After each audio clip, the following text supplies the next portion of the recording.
Friends, this is Priyanka. Welcome to my channel star exam free. आज के इस video में फ्रेंड्स आप सबके लिए बहुत अच्छी गुड न्यूज है। आपको कहीं ना कहीं से पता चल ही गया होगा, आपने सुना होगा, फिर भी मैं अपने तरफ से आपको बता दूं। मुझे अच्छा लगता है हर एक न्यूज आपको बता के। मुझे लगता है जो मुझे देख रहे हैं, सुन रहे हैं, उनके पास मेरे तरफ से हर एक न्यूज पहुंचनी चाहिए जो उनके लिए जरूरी है।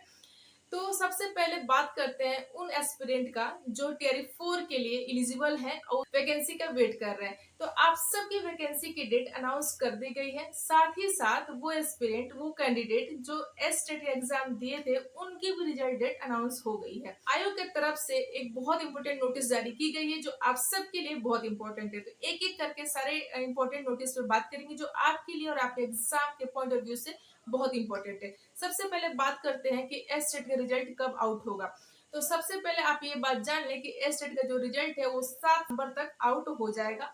बात करते हैं कि आपकी टीआरई 4.0 की जो नोटिफिकेशन है वो कब तक आएगी। तो लास्ट अक्टूबर और 20 नवंबर के पहले आपका टीआरई 4.0 का नोटिफिकेशन आ जाएगा। ये इतने बात क्लियर हो गया है। अब तक आप लोग बहुत ज्यादा परेशान थे या गुमराह थे या आपको क्लियर इन्फॉर्मेशन नहीं थी कि वैकेंसी कब आएगी, नोटिफिकेशन कब आएगा, हम प्रिपरेशन कैसे करें, कब तक करें, ये सारी चीजें वगैरह वगैरह आपके माइंड में चल रहा था। तो अब आप बिल्कुल सावधान हो जाइए, बिल्कुल डेडिकेट हो जाइए, बहुत सीरियस हो जाइए अपनी स्टडी को लेके, क्योंकि अब तक आपको कुछ नहीं पता था बट अब पता चल गया है।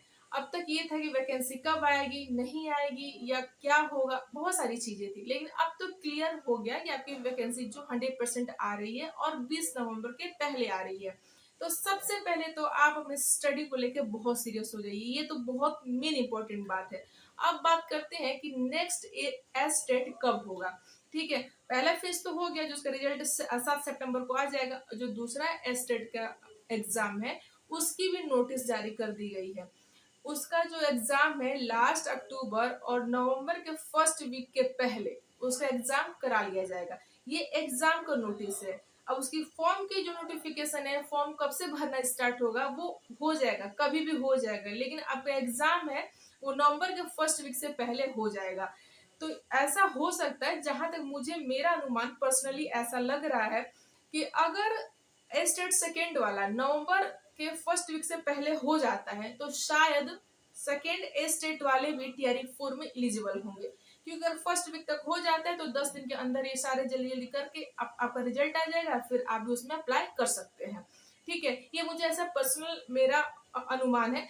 अब उस टाइम जो होगा वो फिर नोटिस आएगी, फिर हमें सच्चाई पता चलेगा कि क्या होना है। लेकिन आपका जो एस्टेट वाले का रिजल्ट सितंबर को आएगा और जो जुलाई सीटेट वाले बच्चे क्वालिफाई करे हैं वो सब इसमें टीआरई 4 में अप्लाई कर सकते हैं। उसके लिए आप लोग एलिजिबल हैं। वैसे भी बहुत ज्यादा आ रही है, 1,60,000 करीब में वैकेंसी आ रही है। वैकेंसी बहुत अच्छी खासी है तो फाइट भी अच्छी ही रहेगी। ठीक है, तो मुझे नहीं पता कि अब तक आप लोग किस तरह से सीरियस थे, लेकिन अब आप लोग 100% सच में सीरियस हो जाइए। आप जिस तरह से पढ़ रहे हैं, जिस रफ्तार से पढ़ रहे हैं, उस रफ्तार को बढ़ा दीजिए और अपने स्टडी को लेकर बहुत ज्यादा सीरियस हो जाइए। कल मैंने एक वीडियो डाला था सब्जेक्ट के ऊपर, उसमें जो जो मैंने बताया है कंटेंट को लेके वो बहुत रियल है और ऑथेंटिक है। ये 100% सत्य है। आप उसके लिए बिल्कुल परेशान ना हो, कंफ्यूज ना हो, क्योंकि मैं जो भी आपको बताती हूँ वो बिल्कुल ऑथेंटिक ही रहता है। मैं वही आपसे शेयर करती हूँ जो सच में आपके लिए इम्पोर्टेंट हो सकता है, आपके लिए इम्पोर्टेंट है।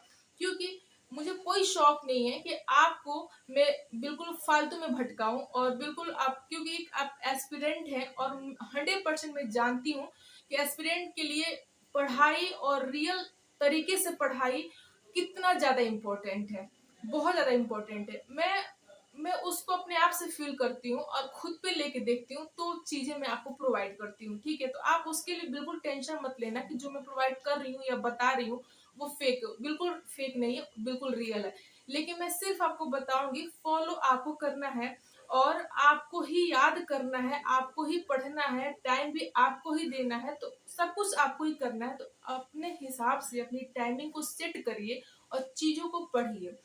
10 चीज बहुत इसलिए मैं मना करती हूँ ना पढ़ने से, गागर के सागर वाली जो बात हो जाती है ना, कि बहुत ज्यादा के चक्कर में आप थोड़ा सा भी गेन ना कर पाए। तो इसलिए बुक पढ़ना बहुत ज्यादा स्मार्टनेस नहीं होता है। पढ़िए, मल्टीपल टाइम पढ़ेंगे तो वो आपकी चीजें हमेशा हमेशा के लिए याद रहेगी और कॉन्सेप्ट भी आपकी क्लियर होगी। तो सर जो भी कंटेंट मटेरियल था बहुत ऑथेंटिक था। आपको यकीन नहीं आ रहा होगा तो मैं कल के वीडियो में आपके जितना भी टीआरई 1 में और 2 में एग्जाम हुए हैं सारे एक एक करके मैं उस सारे बुक्स से सारा क्वेश्चन आपको हूबहू बिल्कुल जैसा है वैसे ही मैच करा के दिखाऊंगी, तब आपको शायद समझ में आ जाएगा। ठीक है, तो वो मैं कल के वीडियो में आपको वो सारी चीजें करके दिखाने वाली हूँ। फिर हम जीके और जीएस पे चलेंगे। रीजन क्या है सब्जेक्ट को पहले बताने का, क्योंकि 80 नंबर बहुत बड़ा चीज है और उसमें आपको अधिक से अधिक नंबर गेन करना ही पड़ेगा और कोई ऑप्शन ही नहीं है। आपको अपने सब्जेक्ट में 80 मार्क्स के सब्जेक्ट में ज्यादा से ज्यादा नंबर लाना ही पड़ेगा, चॉइसेस है ही नहीं। रीजन क्या है उसी से आपका ज्यादा से ज्यादा नंबर गेन करेंगे।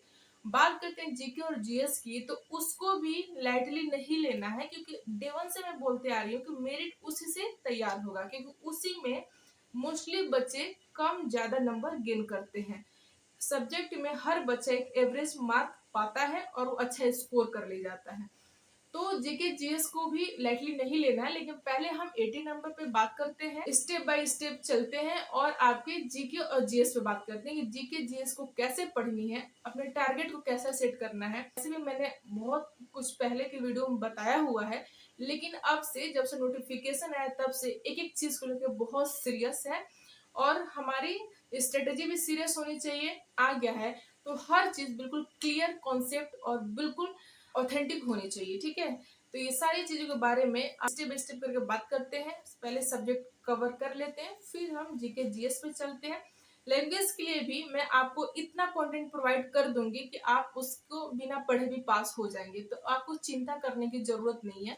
चिंता बस यही करना है कि जो भी कंटेंट आप पढ़ रहे हैं, जो भी बुक पढ़ रहे हैं, जो भी प्रैक्टिस कर रहे हैं, उसको बहुत बार करिए, कईयों बार करिए और रिवीजन रिवीजन रिवीजन बहुत ज्यादा करिए, क्योंकि जितना रिवीजन करेंगे आपको उतनी चीजें क्लियर समझ आएगी और याद भी होगी। एक चीज को एक बार पढ़ेंगे शायद आपको ना पल्ले पड़े, उसी को दोबारा पढ़ेंगे तिबारा पढ़ेंगे आपको वो समझ में भी आएगा और ये भी पता चलेगा इसमें से क्वेश्चन कौन सा बन रहा है और कौन सा हमें पढ़ना है और कौन सा हमें छोड़ना है। ठीक है, ये सारी चीजों के बारे में हम आगे बात करेंगे, आपको परेशान होने की जरूरत नहीं है। तो ये सारी इंफॉर्मेशन थी, मुझे लगा आपको भले ही पता चल गया होगा, लेकिन जितने भी मुझे मेरे व्यूअर देखते हैं, आप लोग मुझे देखते हैं, मुझे बहुत अच्छा लगता है। तो मुझे अपने तरफ से तसल्ली रहती है सारी चीजों को बता के कि आपसे जुड़ी हुई जो भी इंफॉर्मेशन है वो आप तक पहुंचनी चाहिए। ठीक, डाउट्स होगा कमेंट करिएगा। मुझे आपके कमेंट देख के अच्छा लगता है, एक मोटिवेशन मिलता है और आपके लिए बहुत अच्छा कुछ करने का। तो मिलते हैं आप सभी से नेक्स्ट वीडियो में, तब तक के लिए थैंक यू सो मच।